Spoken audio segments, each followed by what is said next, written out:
The blood of John Lewis and so many other brave and righteous souls that was spilled in Selma on this Sunday in 1965 sanctified a noble struggle.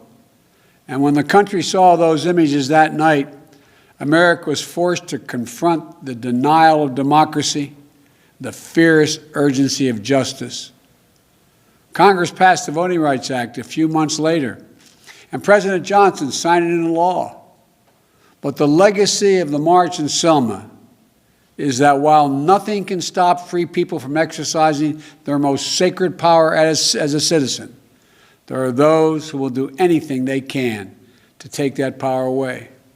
Today we have a hailstorm, not a rainstorm, a hailstorm. In 2020, our very democracy on the line, even in the midst of a pandemic, more Americans voted than ever before. Multiple recounts in states and decisions of more than 60 cases from judges appointed by my predecessor, including at the Supreme Court, upheld the integrity of this historic election. Yet instead of celebrating this powerful demonstration of voting, we've seen an unprecedented insurrection in our Capitol and a brutal attack on our democracy on January the 6th. And never before seen effort to ignore, undermine, and undo the will of the people.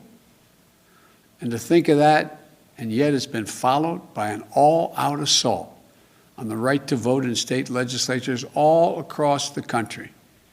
You know, during the current legislative sessions, elected officials in 43 states have already introduced over 250 bills to make it harder for Americans to vote.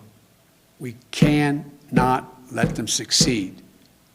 Last week, the House of Representatives passed H.R. 1, the For the People Act of 2021.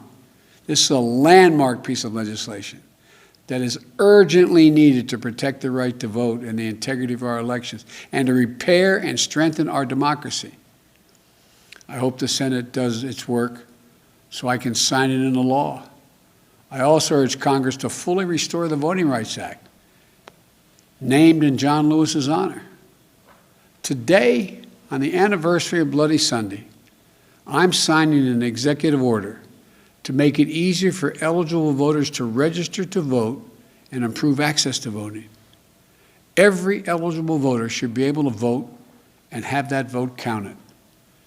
And I'll close with this. A few days before he passed, Jill and I spoke with John, Congressman Lewis.